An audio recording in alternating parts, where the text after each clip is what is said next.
Assalamualaikum warahmatullahi wabarakatuh. Konsep tentang logos. Lupa, kalau semuanya berubah, bagaimana alam ini bisa tertib, tertata, rapi?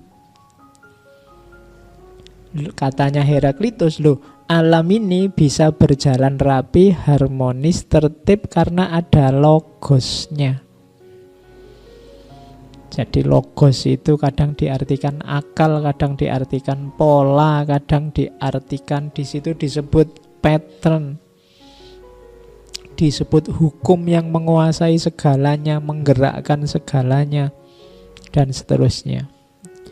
Jadi logos itu kalau Heraklitus penjelasannya agak susah. Dia tidak bisa didefinisikan, tidak bisa digambarkan.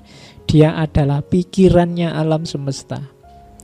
Nanti gagasannya tentang logos ini yang membuat dia disebut the obscure, orang yang tidak jelas, orang yang gelap. Ini maunya ngomong apa sih? Ya. Oke, sekarang kita paksakan ngomong ya. Semoga cocok dengan maunya Heraklitus. Ini mungkin kalau ditarik-tarik agak mirip dengan konsepnya mungkin Hegel tentang akal dunia. Jadi hidup kita ini ada logosnya. Sebeda apapun kalian, sebebas apapun kita yang saya berpikirnya bebas loh Pak, saya sesuai keinginan saya sendiri. Sebenarnya ada polanya, ada bentuknya. Bentuk itu logos. Karena kamu orang Indonesia misalnya, sebebas apapun kamu, tidak akan bisa keluar dari gaya keindonesiaanmu. Nah itu contohnya. Dalam skala besar, tidak cuma Indonesia, dunia. Misalnya sekarang dunia itu zaman revolusi 4.0, karpe apa itu. Kita tidak akan bisa keluar dari pattern ini, dari pola ini. Gaya pikir, gaya ekspresi kita tidak akan jauh-jauh dari situ. Logos kita hari ini itu polanya seperti itu. Perubahan apapun yang terjadi tidak akan keluar dari logos. Logos itu pikiran, gagasan, pola, model. Kalau logos dia sifatnya tetap seragam. Aku dan kalian ini seolah-olah beda, tapi sebenarnya dekat kok. Gaya pikir, gaya hidup, cara kita memutuskan sesuatu. Kenapa? Karena kita ada di lokal yang sama, hidup di zaman yang sama, dengan peradaban yang sama. Itulah logos namanya. Sebeda apapun kita, pasti ada polanya. Kalau ndak ada itu, ndak karu-karuan, hidup ini mesti kacau balau. Pola ini kadang-kadang ya mungkin saya tadi sedikit nyinggung semacam sunatullah, semacam ada pola-pola patternnya. Jadi perubahan pasti terjadi, tapi perubahan ini ada dalam konteks logos. Nah, ini kalimatnya. We should let ourselves be guided by what is common to all. Logos itu dimiliki semua orang. Makanya kalimatnya common to all. Kita harus membiarkan diri kita dituntun oleh apa yang umum. Kita kan berekspresi, meskipun kita bebas, kan kita berekspresinya sesuai dengan lingkungan sekitar kita. Makan misalnya, kamu bebas milih menu apa saja, tapi pasti tidak akan jauh-jauh dari itu. Sebebas-bebasmu. Pokoknya saya Pak, menunya harus besok pakai teri, besoknya lagi pakai sambal, besoknya lagi pakai tempe. Itu suka-suka saya milihnya. Tapi ya paling ya bulet di situ aja, teri, sambal, tempe. Ya mungkin karena kamu penggemar angkringan. Jadi muternya di situ. Jadi ini namanya logos, ada patternnya. Jadi perubahan-perubahan yang terjadi itu ada patternnya, ada logosnya, yang itu common to all. Kalau ndak common, kalau ndak umum, Ndak jadi koleksi perbendaharaan, nggak jadi pertimbanganmu untuk memutuskan, karena ndak umum, ndak masuk di kepalamu. Jadi misalnya kalau diputus pacarmu, kamu bisa nyari pacar lagi, kamu bisa ke dukun, kamu bisa balik lagi, PDKT lagi. Ini namanya alternatif pertimbangan. Tapi mungkin ada yang ndak umum, ndak common, ndak logos. Misalnya kalau diputus pacar, bikin acara tasyakuran, ngundang orang satu kampung, ndak mungkin ini muncul di kepalamu. Sak bebas-bebasmu kamu ndak akan bikin tasyakuran gara-gara diputus pacar. Kalau seneng mungkin, tapi bikin acara tumpengan ndak lah. Ah, ini ndak logos. Logos itu ada polanya. Berubah seperti apapun ndak akan keluar dari jaringan logos ini.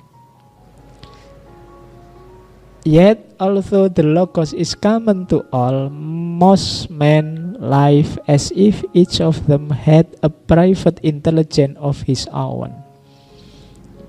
Maksudnya apa? Meskipun ini umum, kita yang memutuskan ini menganggap ini keputusan saya pribadi loh. Saya milih makan pakai tempe, itu keputusanku pribadi loh. Nggak ada. Padahal itu sebenarnya ada. Ya memang alternatif logos yang bisa kita ambil ya hanya itu. Model baju misalnya tahun 60-an dulu, 60-70 itu model baju umum, celana itu model cutbray itu yang bawahnya besar sekali tuh, kucing aja masuk. Nah, terus sekarang kamu lihat celana-celana street yang nempel luar biasa itu. Kalau zaman dulu ada orang pakai celana kayak gitu, mungkin diketawain. Kalau ada celana kewetat gitu, apalagi sekarang kan sukanya baju-baju slim fit itu yang kalau kamu ngulet terus udelnya kelihatan. Itu kalau tahun-tahun 60-an mungkin kamu pakai, kamu diketawain orang, dianggap ini bajunya adiknya kok dipakai misalnya. Tapi sekarang biasa. Zaman itu logosnya ndak ada konten itu. Sementara di logos hari ini memang itu. Malah logos hari ini kalau ada pakai cutbray zaman itu dianggap jadul. Dianggap wah ini penggemar masa lalu mesti kan gitu. Oke.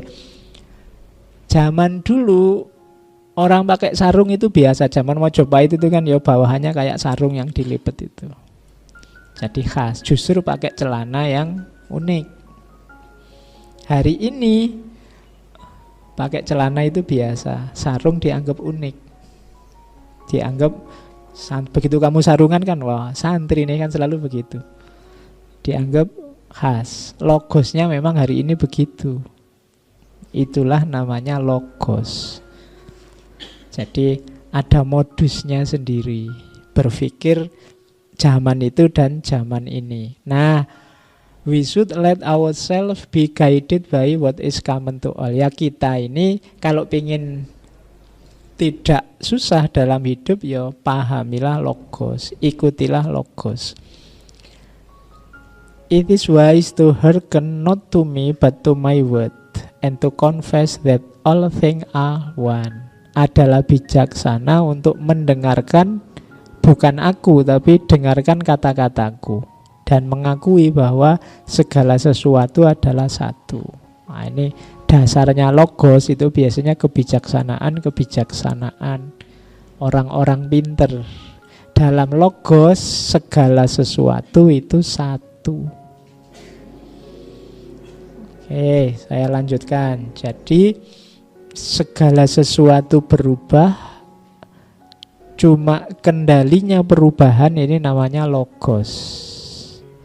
Mengapa segala sesuatu berubah? Karena dalam hidup ini sering ada oposisi-oposisi. Oke, dalam alam semesta ada perbedaan, ada kesatuan. Itulah sumbernya harmoni. Jadi selain perubahan katanya Heraklitus, hidup ini punya hakikat oposisi. Yang justru dari oposisi itulah muncul harmoni. Jadi kebalikannya, kita kan selama ini menganggap harmoni itu ada dalam keseragaman. Tidak. Harmoni itu ada ketika ada oposisi-oposisi. Harmoni itu kan kita sering mengartikannya serasi. Loh ya, kalau ndak ada oposisi, gimana menyebut serasinya?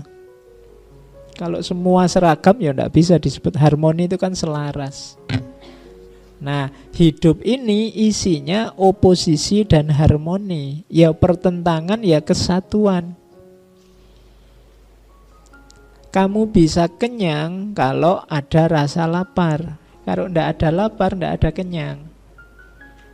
Ada tua karena ada muda. Kalau ada orang kaya berarti ada orang miskin. Jadi ini kan oposisi-oposisi, miskin, kaya, presiden, rakyat. Di situ ada lagi tua, muda, besar, kecil. Ini kan oposisi-oposisi. Dari situ terbangun harmoni. Kalau semuanya rakyat, semuanya kaya, semuanya muda, tidak akan ada tua. Bahkan muda itu sendiri juga tidak ada. Kalau semuanya rakyat, ya rakyat itu sendiri hakikatnya tidak ada.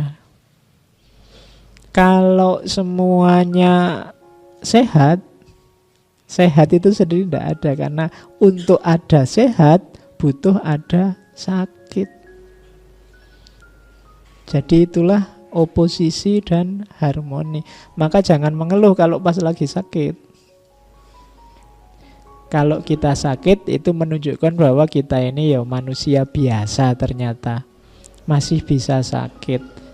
Ternyata kita ini lemah. Tapi hikmahnya banyak kan sakit itu. Betul. Dengan adanya sakit kita kenal namanya sehat. Kalau tidak ada sakit, tidak ada sehat. Rumah sakit tidak ada gunanya. Apotek buat apa? Fakultas kedokteran ditutup saja. Lah iya kan? Karena ada sakit inilah banyak hal bisa berputar secara harmonis.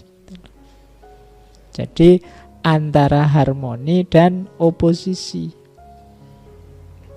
Hidup ini saling melengkapi, dialektis. Ngaji ini ada saya, ada kalian. Ada saya saja nggak jalan, ada kalian saja ya paling ngobrol. Sama-sama mutual, saling melengkapi. Bahkan tidak cuma dua, masih ada takmirnya lagi, butuh masjidnya juga butuh. Jadi hidup ini selain berubah juga saling berlawanan. Cuma dari perlawanan-perlawanan itu muncul harmoni. Jadi seimbang. Kalau ada temanmu jahat, jelek, ya jangan kesusu dimarahi, ya diperbaiki pelan-pelan. Tapi setidaknya dengan jeleknya dia, kebaikanmu jadi muncul. Iya kan? Kalau semua baik, baikmu tidak akan kehitung. Tapi karena ada yang jelek, baikmu jadi kelihatan. Jadi di antara gunanya kegelapan itu apa? Cahaya jadi penting. Kalau tidak ada kegelapan, tidak ada gunanya cahaya. Wong tidak ada kegelapan. Itu harmoni dan oposisi. Oke. Kalau kemarahan tidak ada, kesabaranmu tidak ada artinya. Jadi kesabaran itu mulia karena ada namanya kemarahan. Dan ini saling mengimbangi, saling harmoni.